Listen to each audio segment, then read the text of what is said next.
بسم اللہ الرحمن الرحیم۔ معزز سامعین، آج جو میں آپ کو کہانی سنانے لگی ہوں وہ ایک کہانی ہے ساس کے لالچ کی کہانی کہ کس طرح لالچ انسان کو تباہ و برباد کر دیتی ہے۔ کہانی اس طرح شروع ہوتی ہے۔ نیاز میرا چچا زاد تھا، میری اس سے بہت بنتی تھی۔ ایک دن سنا کہ اس کی منگنی ہو رہی ہے، مبارکباد دی تو ہنس پڑا، کہنے لگا دیکھو تو زمانے کا ستم، کبرا کہ مجھ سے کسی نے پوچھا تک نہیں اور خود ہی لڑکی پسند کر کے آ گئے۔ میں نے سوال کیا اچھا جس سے منگنی ہو رہی ہے اس کا تو نام بتا دو۔ کہنے لگے امی ابو نے پسند کی ہے لڑکی، نام بھی ان سے پوچھ لو جا کے۔ مجھے نہیں معلوم۔ میں نے کہا کیسے اور سیدھے بھولے بالے ہو، ایسے فرما بردار بیٹے تو خدا سب کو دے۔ بہرحال بات ہنسی میں اڑ گئی۔ پھر سنا کہ نیاز بھائی کی منگنی ناصرہ نامی لڑکی سے ہو گئی۔ منگنی میں ابو گئے، امی گئے، میں نہ گئی کیونکہ میرے امتحان ہو رہے تھے۔ منگنی کے 6 ماہ بعد شادی کی تاریخ ٹھہر گئی۔ سارے گھر میں جیسے بہار آ گئی ہو۔ شادی کی تیاریاں زور و شور سے ہونے لگی۔ چچی امی کو بار بار بازار کے چکر لگانے لگی کیونکہ یہ خبر خاندان میں بہت تیزی سے پھیلی کہ ناصرہ اپنے ساتھ بہت سارا جہیز لے کر آ رہی ہے۔ اور پھر وہ دن آ گیا کہ شادی دھوم دھام سے ہوگی اور ناصرہ واقع میں ہی اپنے ساتھ بہت سارا جہیز کا سامان لائی تھی۔ ان لوگوں نے شاید یہ سوچ کر اتنا سارا جہیز اپنی لڑکی کو دیا کہ ان کی لڑکی اپنی زندگی میں سسرال میں آرام سے گزار سکے، کسی چیز کی اس کو تھوڑ نہ ہو، کوئی اس کو تانے نہ دے۔ ان دنوں بعض گھرانوں کی طرح ہمارے ہاں بھی جہیز کی بڑی اہمیت تھی، یعنی لڑکی اگر کم جہیز لائی تو اس کو بہت تانے دیے جاتے تھے اور یوں ہی زندگی دلہن کی برباد کر کے رکھ دی جاتی تھی۔ اس کو حد درجے بے سکون کر دیا جاتا تھا۔ ماضی میں ایسی چند مثالیں ہمارے خاندان میں بھی موجود تھی۔ کبھی لڑکی کو کم جہیز کی وجہ سے گھر بھیج دیا جاتا، کبھی جہیز کی وجہ سے بہو کو طلاق ہو جاتی۔ اگر جہیز دلہے والوں کی شان شایاں نہ ہوتا تو لڑکی والوں کو بہت باتیں سننی پڑتی۔ ناصرہ بھابھی اپنے ساتھ بہت سارا سامان میکے سے لاد کر لائی تھی۔ کچھ عرصے تک تو بڑی واہ واہ ہوئی۔ ہماری چچی ہر کسی کو اپنی بہو کا جہیز بڑے فخر سے دکھاتی اور کہتی دیکھو جی میں نے کبھی ایسے ویسے گھرانے کی لڑکی بیاہ کر نہیں لائی، خاندانی لوگوں کے ہاں رشتہ کیا ہے۔ حالانکہ حقیقت میں ناصرہ کے والدین بیچارے غریب لوگ تھے، البتہ اس کا ماموں بہت امیر تھا اور خوش قسمتی سے ناصرہ کو اسی نے پالا پوسا تھا۔ یہ سامان بھی اسی کا دیا ہوا تھا کیونکہ وہ ناصرہ کو اپنی اولاد کی طرح چاہتا تھا۔ نیاز بھائی ان باتوں سے بے نیاز اپنی خوشیوں میں گم ہو گئے۔ ناصرہ سمجھدار لڑکی تھی، اس نے آتے ہی اپنے شوہر کا دل مول لیا، اس کو اپنا گرویدہ بنا لیا۔ دونوں آپس میں ہنسی خوشی زندگی گزارنے لگے۔ جہاں میاں بیوی میں محبت ہو، دوسری باتیں بے ایمانی ہو جاتی ہیں۔ نیاز بھائی نے اپنی دلہن کو بہت آرام سے رکھا ہوا تھا، اس کا بہت اچھے سے خیال رکھا کرتے تھے، ان میں کوئی اختلاف نہ تھا، قابل رشک زندگی گزارنے لگے۔ بھائی پہلے بزنس کرتے تھے، بزنس میں خسارہ ہو گیا تو کاروبار بند کر کے باقی ماندہ سرائے سے بس خرید لی اور لمبے روٹ پر چلانے لگے۔ بس کے 2-3 ڈرائیور بدلے، کسی نے خاطر خواہ کما کر نہ دیا تو پھر خود ہی بس چلانے کا فیصلہ کیا۔ اب وہ خود ایک شہر سے دوسری شہر بس چلاتے۔ ایک روز وہ کراچی سے حیدرآباد مسافر لے کر جا رہے تھے کہ راستے میں ایک اڈے پر ان کا کسی ایک بس ڈرائیور سے جھگڑا ہو گیا۔ اس شخص نے طیش میں آ کر لاری اڈے پر ہی نیاز بھائی کے سر پہ لوہے کی راڈ مار دی اور وہ اس ضرب سے کومے میں چلے گئے اور پھر ہوش نہ آیا۔ اس کے بعد ان کا انتقال ہو گیا۔ یہ خبر خاندان میں جنگل میں آگ کی طرح پھیل گئی کیونکہ نیاز بھائی تھے ہی اتنے اچھے کہ سب ان سے محبت کرتے تھے۔ وہ کئی غریب گھرانوں کی مدد کرتے تھے، ان کا اثر و رسوخ بھی بہت تھا۔ وہ اعلیٰ افسران سے رابطے میں رہتے، ان کے حسن و اخلاق کی وجہ سے بڑے سے بڑا آدمی بھی ان سے احترام سے بات کرتا۔ بااثر ہونے کے باوجود بھی انہوں نے کبھی کسی کو تنگ نہ کیا، ہر ضرورت مند کے ساتھ خوش اسلوبی سے پیش آتے۔ ہمارے گھر میں ان کا انتقال کے سبب صف ماتم بچھ گیا۔ ناصرہ بھابھی کی حالت تو غیر ہوتی جا رہی تھی کیونکہ نیاز ان کے شوہر ہی نہیں محبوب بھی تھے جو اچانک اس ظالم کے وار سے اس دنیا سے رخصت ہو گئی۔ یہ حادثہ نہ تھا، یہ ایک سانحہ تھا۔ موت نے ان کے سر سے دوپٹہ کھینچ لیا۔ وہ بال کھلے ننگے سر بین کر رہی تھی۔ ان کی بہار سی زندگی کو تو جیسے نظر لگ گئی ہو، کوئی لٹیرا اچانک ان کو مفلس کر گیا۔ ابھی ہم اس حادثے سے سنبھل بھی نہ پائے تھے کہ عجیب و غریب واقعہ ہوا۔ نیاز بھائی کی وفات کے بعد 4 ماہ بعد چچی جان کے گھر سے ہم نے جھگڑے کی آوازیں سنی۔ امی جان نے چچی کے گھر گئیں لیکن وہ ان کے گھریلو جھگڑوں میں نہ پڑتی اور نہ ہی ان کے بہو کے معاملے میں دخل اندازی کرتی۔ جب کئی روز تک جھگڑا جاری رہا تو امی سے رہا نہ گیا، وہ ان کے گھر چلی گئیں۔ نیاز کے 3 چھوٹے بھائی اور بھی تھے، لیکن ان کی عادات اور سوچ و بچار اپنے بڑے بھائی سے مختلف تھی۔ بھائیوں کے مزاج ستی جبکہ طبیعت میں لالچ تھا، لیکن نیاز بھائی ایسے نہ تھے۔ اب یہ لالچ کا کرشمہ تھا کہ ان کے گھر میں جھگڑا ہو رہا تھا۔ پتہ چلا کہ ان کی نظر بھابھی کے قیمتی سامان پر ہے۔ انہیں یہ خدشہ تھا کہ کہیں بھابھی ہمیں چھوڑ کر نہ چلی جائے اور اپنا سارا قیمتی سامان لے کر اس گھر سے رخصت نہ ہو جائے، اور ساس ان کو مجبور کر رہی تھی کہ وہ کسی ایک دیور سے نکاح کر لیں، اس کے بعد وہ ان کو میکے جانے کی اجازت دیں گی، ورنہ نہیں۔ جبکہ ناصرہ بھابھی کا کہنا تھا میں کسی دیور سے زوجیت کا رشتہ نہیں جوڑوں گی، کیونکہ تینوں کو میں نے اپنے بھائیوں جیسا سمجھتی ہوں، ان میں سے کسی سے بھی نکاح کرنا میرے بس کی بات نہیں۔ جبکہ ہماری چاچی یہ بات نہیں سمجھ رہی تھی، وہ کہتی تھی تم اس گھر کی بہو ہو اور بہو بن کر رہو گی، کو اسی تصور میں آئندہ کسی نہ کسی سے نکاح کر کے رہنا ہوگا۔ ناصرہ نے بہت کہا کہ وہ اس گھر میں اپنے محروم شوہر کی حیثیت سے رہے گی، کیونکہ بچوں کا رشتہ موجود ہے، دوسری شادی کا بہرحال وہ ارادہ نہیں رکھتی۔ دراصل ناصرہ بھابھی کو نیاز بھائی سے اتنی محبت تھی کہ وہ باقی ماندہ زندگی ان کی یاد میں گزارنا چاہتی تھی۔ ابھی دوسری شادی کا سوچنا بھی محال تھا، اس لیے وہ گھر کو چھوڑ کر بھی نہ جانا چاہتی تھی۔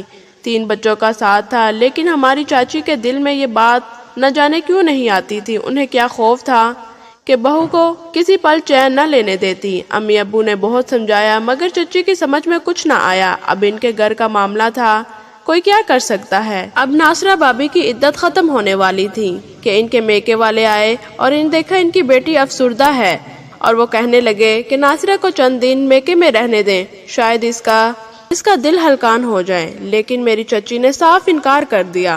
ناصرہ بھابھی کے میکے والوں نے بہت ضد کی تو چچی نے کہا ٹھیک ہے، اپنی بیٹی کو لے کر جانا ہے تو لے جائیں، لیکن بچے یہی رہیں گے۔ اس پر ناصرہ نے اپنے والدین کو سمجھا بجھا کر واپس بھیج دیا کہ ٹھیک ہے، یہ میرا گھر ہے، جب ساس اجازت دیں گی تو میں چلی جاؤں گی۔ یوں سال گزر گیا۔ ناصرہ بھابھی پر بھی آفرین کہ اس طرح سے خیال رکھتے کہ ہماری چچی کے دل میں لالچ تھی جو بہو کو چین نہ لینے دیتی تھی۔ اب انہوں نے نیا مطالبہ شروع کر دیا، ٹھیک ہے، تم نے دیور سے نکاح نہیں کرنا چاہتی تو مت کرو، میرے بھانجے سے کر لو، اس کو تو بھائی نہیں مانتی ہونا، لہذا میرے بھانجے سے شعیب سے نکاح کر لو، کوئی قباحت نہیں ہے، اس طرح بچے تو ہمارے کنٹرول میں رہیں گے۔ نہ صرف بھابھی نے یہ کہہ کر اس رشتوں کو رد کر دیا کہ مجھے سیرے سے ہی شادی نہیں کرنی، چچی نے بہو کے انکار پر کان نہ دھرے، انہوں نے شعیب کو اپنے گھر میں رکھ لیا۔ جب ان کا یہ بھانجا گھر میں اب قیام پذیر ہو گیا تو ظاہر ہے بہو کا بھی اس سے واسطہ پڑتا تھا۔ ناصرہ اچھے کردار کی تھی، وہ اس کو چھوٹا بھائی سمجھ کر اس کا خیال رکھنے لگی۔ ظاہر ہے کہ ساس کا بھانجا تھا، اس کی مہمانداری بھی کرنی تھی۔ شعیب بھی ناصرہ بھابھی کی عزت کرتا تھا، ان کا خیال رکھتا تھا، ان کے باہر کے کام کر دیتا تھا، کہنا مانتا تھا۔ دونوں کو اس امر کا علم نہ تھا کہ چچی کے ذہن میں کیا کھچڑی پک رہی ہے۔ ایک دن چچی نے شور مچایا کہ بہو نے ان کے بھانجے سے غلط رشتے رکھے ہیں، نے کم سن لڑکے کو اپنے جال میں پھنسا لیا اور ساتھ ہی اس لڑکے سے ایسی باتیں کہلوا دی جو ٹھیک نہ تھی۔ افسوس کہ شعیب بھی خالہ کی باتوں میں آ گیا اور اس بہتان پر گھر کے سارے مرد ناصرہ کے خلاف ہو گئے اور اسے دھمکیاں دینے لگے۔ انہوں نے شعیب کو بھی گھر سے چلتا کر دیا۔ ہم تو چچی کی نیت جانتے تھے، انہوں نے کہانی بنائی ہے، لیکن وہی بات ہے نا کہ معاشرے میں ہر کوئی طاقتور کا ساتھ دیتا ہے، مظلوم کا ساتھ کوئی نہیں دیتا۔ یہی بات تھی۔ امی ابو تمام زیادتیاں دیکھ کر بھی ناصرہ بھابھی کی حمایت نہ کر سکے، کیونکہ برادری کا معاملہ تھا۔ ہم تو سمجھ چکے تھے کہ ناصرہ بھابھی کا سامان ہی لڑائی کی اصل وجہ ہے، کیونکہ ناصرہ بھابھی کا سامان بہت قیمتی تھا اور چچی اس سامان کو ہاتھ سے نہیں نکلنے دینا چاہتی تھی۔ اس واقعے کے بعد سسرال والوں نے ان کا حقہ بند کر دیا، یہاں تک کہ ان کو کھانے کا کوئی نہ پوچھتا۔ دوپہر کی بھوکی رہتی، دن بھر کسی کو پرواہ نہ تھی۔ اگر امی یا پڑوسن ان کو کھانا دیتی تو ان کو برا بلا کہتی اور ہمیں جلاد کہتی کہ تم لوگ کیوں اسے کھانا دیتے ہو؟ کیا ہم کوئی جلاد ہے جو ہم اسے کھانا نہیں دیتے، یا یہ بھوکی ہے؟ ناصرہ بھابھی مجھے اکثر بتاتی کہ ساس واقعی ان کو کھانا نہیں دیتی، وہ سارا دن بھوکی رہتی ہیں، جب سب لوگ سو جاتے ہیں تو کچن میں جو مل جاتا ہے وہ کھا لیتی ہیں۔ جھگڑا اس وجہ سے نہیں تھا کہ کہیں یہ بچے ان کی نظروں سے اوجھل نہ کر دیں۔ چچی نے ایک اور ہوشیاری کی، یہ خبر سارے محلے میں پھیلا دی کہ ناصرہ کسی اور کو پسند کرتی ہے اور اس کے ساتھ شادی کرنا چاہتی ہے، جبکہ ہم جانتے تھے کہ بھابھی سرے سے دوسری شادی نہیں کرنا چاہتی۔ سارا جھگڑا اس لیے تو چل رہا ہے۔ چچی اب اس مشن پر لگی ہوئی تھی کہ ناصرہ محلے والوں کی نظروں میں ذلیل ہو جائے، لوگ اسے ہمدردی کرنا چھوڑ دیں۔ انہوں نے یہ بھی نہ سوچا اس طرح تو ہماری بدنامی بھی ہوگی۔ ناصرہ بھابھی کو رونے سے کام رہ گیا تھا، وہ سوکھ کر کانٹا ہو گئیں۔ وہ میکے کب کی چلی جاتی، مگر بچوں کی محبت ان کے پاؤں کی زنجیر بن گئی۔ وہ ساس اور دیور کے دباؤ میں تھی، جو خود ان کو بچوں کا سرپرست بتاتے تھے، ان کے اخراجات اٹھا رہے تھے۔ جبر کی ایک حد ہوتی ہے۔ اب بھابھی نے سوچنا شروع کر دیا کہ کیسے یہاں سے نجات ملے، بچے بھی اور ساتھ لے جائیں، کیونکہ وہ بچوں کے بغیر نہیں رہ سکتی تھیں۔ انہوں نے ہمارے گھر آ کر اپنے والدین کو خط لکھا اور میری امی سے التجا کرنے لگی کہ ان کا خط پوسٹ کرا دے۔ وہ 2 سال سے میکے نہیں گئی تھی، اب خود پر قابو نہ رہا، خط پر ملتے ہی والدین آ گئے۔ وہ تو محض ناصرہ بھابھی کے روکنے سے رکے ہوئے تھے، ان کے ساتھ بھائی کے وہ سمجھدار ماموں بھی آئے۔ انہوں نے محلے کے 2 معزز حضرات سے رابطہ کیا، ان کو ساتھ لیا، اور وہ ماموں بھی تھے جنہوں نے ان کو بچپن میں گود لیا تھا، اور کہا کہ میری بھانجی کو سسرال والے میکے جانے سے روکتے ہیں، اب ہم ان کو لینے آئے ہیں اور جہیز سمیت لے کر جائیں گے۔ چچی نے یہ دیکھا یہ لوگ سامان اٹھانے کی بات کر رہے ہیں، انہوں نے ناصرہ کے بچوں کو فوراً بیٹی کے گھر بھجوا دیا اور کہا سامان لے جاؤ یا پھر بچے ہی تو بھابھی کی مجبوری تھی۔ چچی نے فوراً ان کو نگاہوں سے اوجھل کر دیا۔ ناصرہ کے ماموں نے کہا بچے ان کے بھی ہیں اور تمہارے بھی، اس کا فیصلہ معزز محلے کے لوگ کریں گے۔ محلے داروں نے فیصلہ کیا کہ چند دن بچے ماں کے پاس رہیں گے اور چند دن بچے دادی کے پاس، البتہ سامان ناصرہ کا جہیز کا ہے، وہ اپنا سامان لے جا سکتی ہے۔ اور پھر والدین اپنی بیٹی کو لے کر چلے گئے اور بچے دادی کے پاس رہنے لگے۔ فیصلے کے مطابق ان کو 15 دن بعد دادی کے پاس جانا تھا۔ بھابھی کا بڑا لڑکا بمشکل 5 برس کا تھا اور ابھی سکول جانا شروع نہ کیا تھا۔ باقی 2 چھوٹے بچے تھے، یہ ماں کے بغیر نہیں رہ سکتے تھے۔ امی ابو نے چاچی کو سمجھایا کہ عنقریب بچوں کو اسکول بھی جانا ہے، کس طرح 4 دن ادھر اور 4 دن ادھر رہیں گے، بچوں کی تعلیم متاثر ہوگی، اتنے چھوٹے بچوں پر ظلم مت کرو۔ چھوٹے بچے ماں سے جدا نہیں رہ سکیں گے، کیونکہ قانون اور دین اس بات کی اجازت نہیں دیتا، جبکہ ابھی تک ناصرہ نے دوسری شادی بھی نہیں کی۔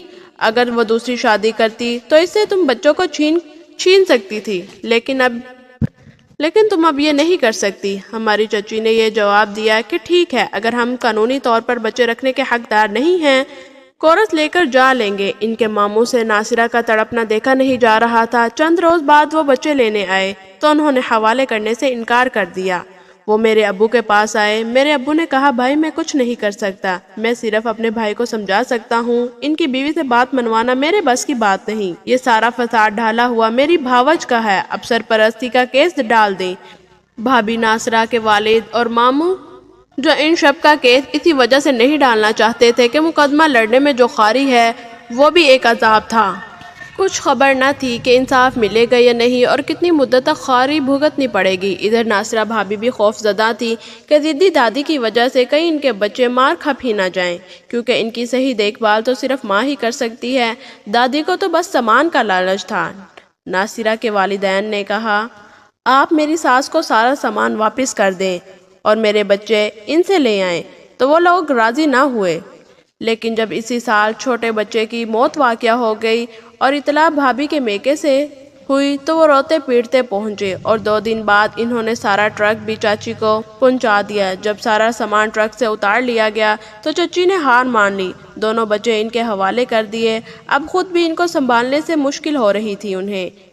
صرف 3 دن سسرال میں رہی۔ جاتے ہوئے ساس نے کہا بہو تم مجھ کو لالچی مت سمجھنا، کیونکہ یہ سامان تمہارے بچوں کی امانت ہے، تبھی ہم نے رکھ لیا، جب بڑے ہو کر ہمارے پاس آئیں گے تو اپنا سامان لے جائیں گے۔